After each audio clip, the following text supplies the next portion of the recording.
afternoon, everyone. Welcome to the Truth Podcast. Today, let me reintroduce myself. My name is Mary. You can call me Madu. I always like to get comfortable with you so you can get comfortable with me. However, we have a gentleman here today. Do you want to introduce yourself, sir?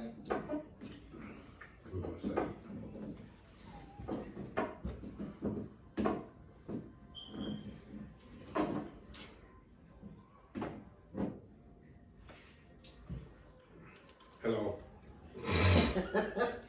Wow. Today's topic that we're going to be talking about is going to be give peace a chance. I always start first when I come with these segments because they're always food for thought. However, give peace a chance simply means individuals that are in their house and everything is harmonious. And we all have friends that might, maybe mix it up a little too much or have drama. And we care about our friends and that their situations counter transfer over on us.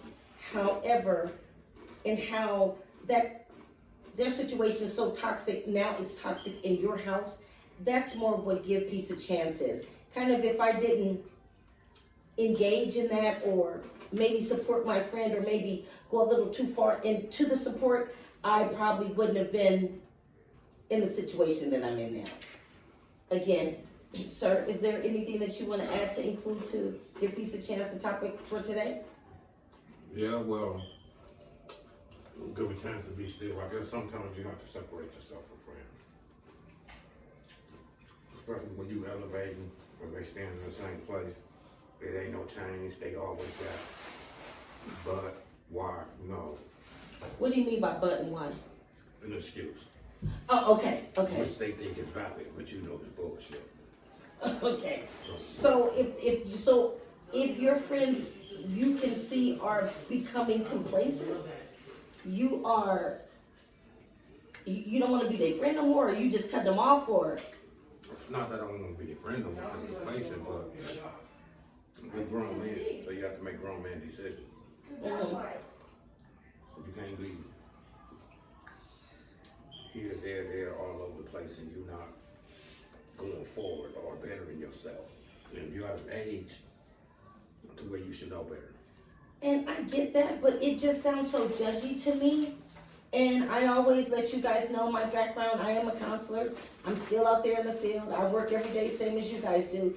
But that statement just sounds so judgy to me. And I think that I'm so big on only God can judge me, that I hear you on one side saying, if they're not going and growing, and that's a therapeutic term. Let me make it more clear. Please, sir. Not that they're not growing, is that they come around you and they got entitlement issues and expect for you to take care of them like you in a relationship or do they daddy. That's what I mean. Let me be more thoroughly clear about what I'm trying to say. Okay. Maybe it's funny to me because that's not my story. However, that's why we do the Truth Podcast, because everybody got their own truth. And I think that's funny because I just find it very, very hard to believe. I'm not, of course, please let me be clear. I'm not saying that you're inaccurate in your assessment of your view of your friends. I'm just saying it's hard for me to believe that because you have more women that are still stuck on baby girl bullshit than you do men. Most men I know, they know how to go out there and mix it up and get down for the crown. So for me to hear that there are those that's complacent, it's just funny. It's just funny. So since you're not trying to not be their friend, but you can see that they consistently show up, they consistently are looking for mentorship or the camaraderie from your friendship. How do you feel when they come back around? I don't feel no something right. It is what it is. I look at them and you would tell me this ain't that, bro. No, and a lot of times it's not. But like I said to you guys, it just sounds so judgy. And everyone has their truth on here. There's no right or wrongs. However, I'm trying to, maybe because that's not my story, I hear him. And but I can't relate.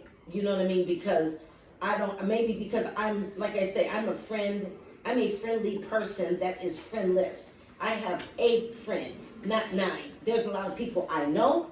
I just don't engage in camaraderie and friendships and I just don't. So I'm a friendly person that is friendless. But that works for me. And I think those that have friends, I don't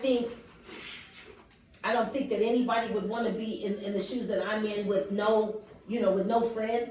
So I think that some of those friendships are worth mending, giving a fuck, Well, you know what I'm saying? I do what you're saying, Because you're a social person, and that's what works. Right. I didn't mean to cut you off. Especially if what you're giving it's not your mortgage money. You understand what I'm saying? The little help that you're giving, it takes nothing from you. That's true, but when it's an everyday, gas, I need this, I need that. You got too many undesirables. And what do you mean? What do you mean by that, sir? Nigga need a sandwich, nigga need gas. Nigga need your help and get his medicine. Could you run me up there? Yeah, what are you doing? And I'm laughing because that's just funny. And that's just nigga shit at its finest. However, that's his truth. But again, a sandwich, you're a social person. So I say this to you all the time. I just find it hard to believe that shit It was every day.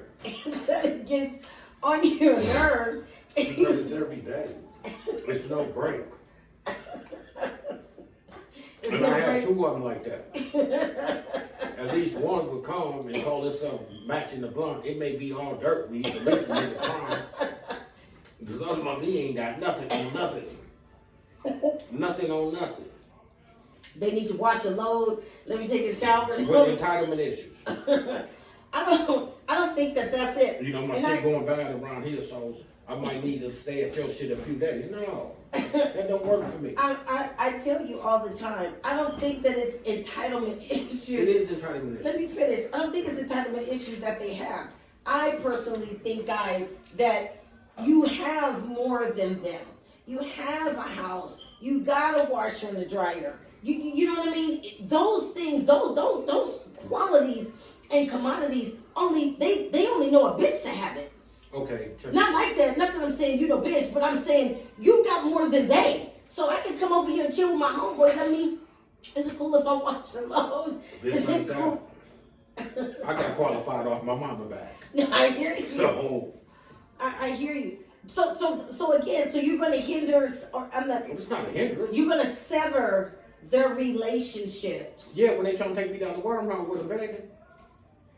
I don't think that that's their intention. Again, I think that. That is their intention. They just don't realize they living off the land. So that's very much their intention. I think that they admire. No, I really do. But I at the think that same they time- admire what you have. If anybody could have it, we all would. I get it, but however, I'm different. You said you're different. I'm different. Oh, you're talking about them. I'm funny style.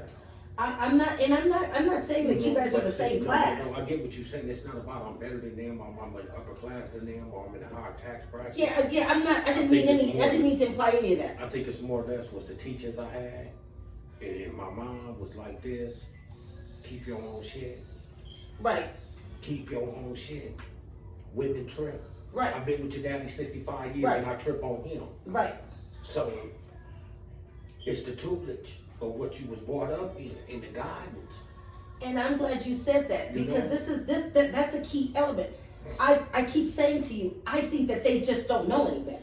I don't think it's their intention. You're right, but when you're my age and you're my friend, you should know better. And should and what you actually know, they're two different things. So you take it like a personal attack, like they gonna pull up and they just gonna sit on you. I don't think that that's their intention. I don't think that they wake up with, I'm here to go over to the homie house and give me some sandwiches and take a nap and take a shower and shit and get a few dollars. I don't think that's their intention. But that's what they be doing. And see, not only that, you a philosophy major, you a psychologist. I ain't got no doctorate, so fuck all that. My doctrine is nigga shit. No. And I'm tired of you running around with nigga like I'm a victim. You coming to I don't think that that's their intention. But that's how I'm taking it. But you shouldn't take it that way, and I tell you all the time. Okay, let me put it in a different perspective. Please, sir. Even though it's a house, I'm gonna put it in perspective. That's my cell, and I'm in jail, and I want you to violate my things. Now, is that better? You don't want them to. To violate my things. Not that I want them to. I'm not gonna let you. But you're not in prison anymore. And I think, again, it's some of us have not been, I mean, I don't know their moms, and I don't either. Nor do I want to. But I'm saying you can see the situations that they're in, that their situations from home may have been grim. Because like you said, these are things that they should have known. They should have known. Nobody gets here without preparation. Well, I'm glad. Do you understand what I'm saying? This is a long walk for me to get here. I understand exactly what you're saying. I'm sitting in my own studio. I don't owe a motherfucker a damn thing. Okay, but now let me stop you for a second. I commend what you just said. What did you say? Repeat that.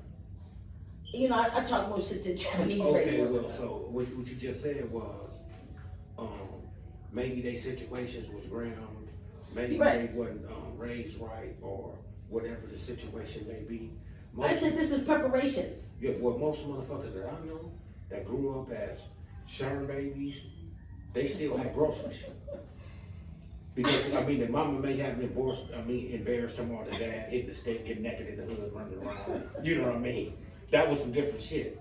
Smoker homies, when they mamas and daddy started smoking, them niggas had to piece together top of women off the whole sink, around the whole part of the sink, months worth. With no more food.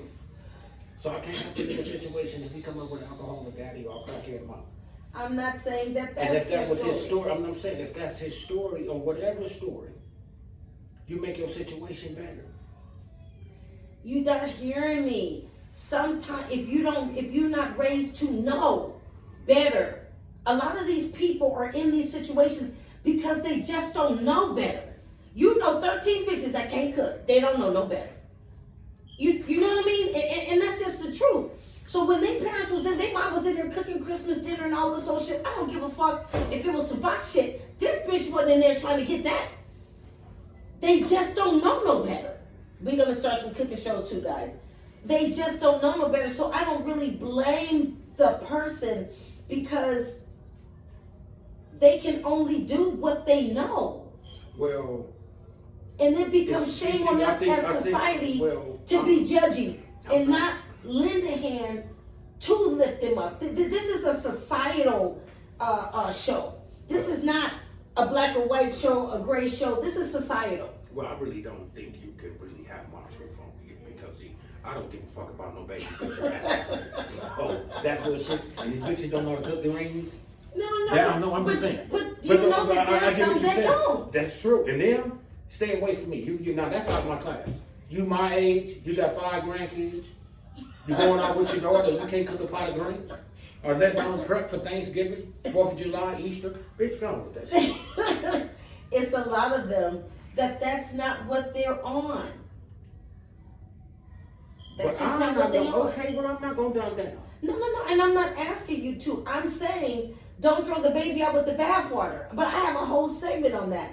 We can't, again, like I said early part of this segment, I'm not a judgy person. I don't want anybody to judge me. So when I hear the comments coming from someone that appear to be very judgy, it now opens up more conversation for me to poke and prod and ask a little more questions, because I really think that the people that we're talking about, that they're adults. But you constantly putting me in a judgmental frame, like I'm Dr. Phil or Oprah. I'm not judging anybody. All I'm saying is I'm not willing to be your caregiver. I'm not willing to be your caregiver. So I'm saying that's it. And that's your right. If my reality is that's your right. Keep it real, I'm tripping. So I don't. Hey, that ain't. I'm just keeping it real. That's your right. I'm just keeping it real. That's your right to not want to lean in So, on anything. okay. So Right. this ain't that when our parents and everybody loved everybody and fed each other and was Right. a honey. This Right. ain't that type of society no more. And that's why this is a societal show. No, that's true. No, really. that's absolutely This true, is but this- why, see, this because ain't we that can no do more. better. Because there's a lot of things and people that got shuffled in between the cracks. And I don't really, I'm not going to blame, I'm not trying to blame anyone's parents. I'm just saying they may have been Well, it's so different, busy yeah. on trying to survive. They probably that a didn't lot have, of- but see, they probably didn't have parents. We don't know their Exactly. circumstances. So Exactly. it's never judging nobody. But what I'm saying is, you and I, we're thankful. We're blessed Right. that we had parents to guide us, teach us, and say, Right. hey, this is the way you go, and really got down for us with to where's, and also left something for us that they wasn't just here and left us in the world. Right. So I Right. understand the dynamics of somebody having good parents that came from a struggle and made something. I get that. But when you out here and you moving about and you getting cars that you can't service and you doing things to act like you Billy D. Williams or the Mac, that don't work for me. I think that ever since COVID, you got it made gig workers relevant. So motherfuckers that ain't never touched no money just think that they are someone. However, Well, COVID ain't no do-over, hopefully. COVID ain't no do-over. So, niggas, you're not gonna get free money. No, but I'm saying, motherfucker, they ain't never had no money like that. I get Motherfucker that. took I that get money, that. bought a They car. fucked it off.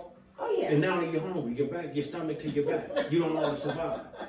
But you eat motherfucking turquoise shrimp when you stealing the white folks' money like this. But they didn't have no hustle then. If you got $2 during COVID and you already had a hustle, you was gonna be fine because you knew how to keep it going. If you didn't have no hustle and you touched that money, you just was fucked. I get that. And some people, a lot of men like that are like that. Like what? Like they in concrete. You and I know better than anyone. Can't move their legs, You is and that I what you know, mean? They stuck? Yeah, they stuck in concrete. Like, you and I know motherfuckers out here, they get married and shit. February, March, because taxes coming. Soon as June hit, they want a divorce because the tax money gone. Ain't no nigga with that shit. Bitches out there letting a nigga hold the EBT card.